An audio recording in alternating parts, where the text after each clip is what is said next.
If each time the power intervenes and brings in the truth, you turn your back on it and call in again the falsehood that has been expelled, it is not the divine grace that you must blame for failing you, but the falsity of your own will and the imperfection of your own surrender.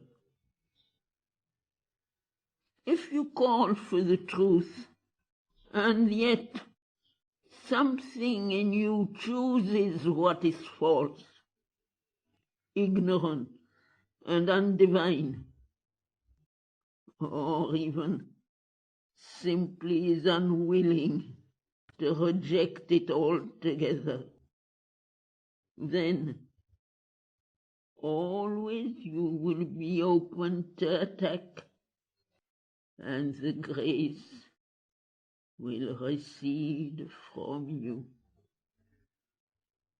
Detect first what is false or obscure in you, and persistently reject it. Then alone can you rightly call for the divine power to transform you. Do not imagine that truth and falsehood, light and darkness, surrender and selfishness can be allowed to dwell together in the house consecrated to the divine.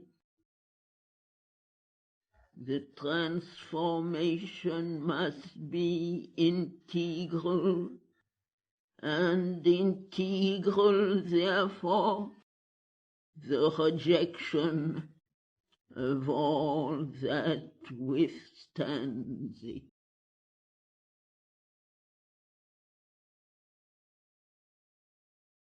Reject the false notion that the divine power will do and is bound to do everything for you at your demand. And even though you do not satisfy the conditions laid down by the Supreme,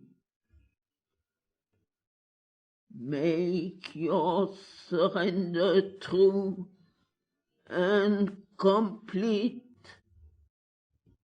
Then only will all else be done for you.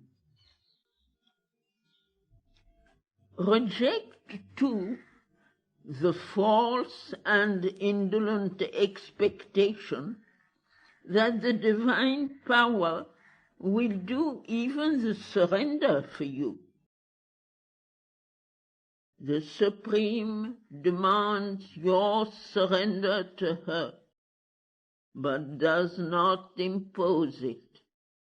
You are free at every moment till the irrevocable transformation comes, to deny and to reject the divine, or to recall your self-giving, if you are willing to suffer the spiritual consequence. Your surrender must be self-made and free. It must be the surrender of a living being, not of an inert automaton or mechanical tool.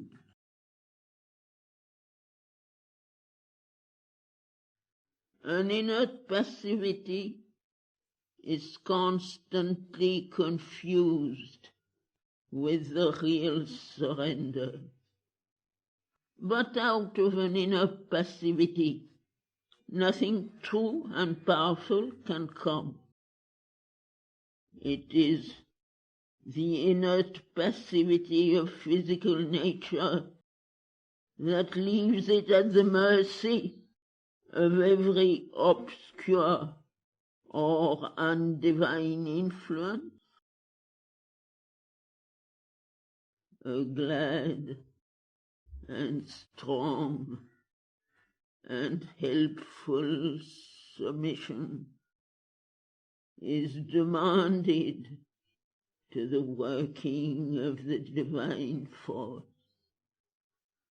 The obedience of the illumined disciple of the truth, of the inner warrior who fights against obscurity and falsehood,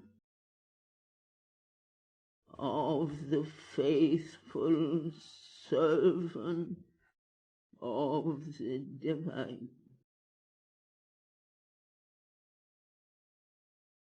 This is the true attitude, and only those who can take and keep it preserve a faith unshaken by disappointments and difficulties, and shall pass through the ordeal to the supreme victory and the great transmutation.